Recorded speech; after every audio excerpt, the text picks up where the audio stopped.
হেই everyone, good evening সকলকে। আশা করছি তোমরা ভালো আছো আর আমিও ভীষণ ভালো আছি। আর তোমাদের সকলকে জানাই শুভ রথযাত্রা।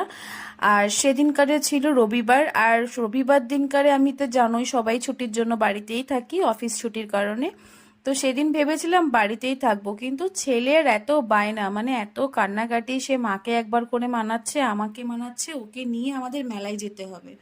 তো যাই হোক, তারপরে আমরা হেলে ধুলে রাত্রির 9টার সময় মেলায় গেলাম, কিন্তু আমি মেলা দেখে বুঝতে পারছিলাম না যে এটা রাত্রির 9টা বাজে না 6টা বাজে। এত ভিড় ছিল মেলার মধ্যে, আর হেঁটে যাওয়া যাচ্ছিল না।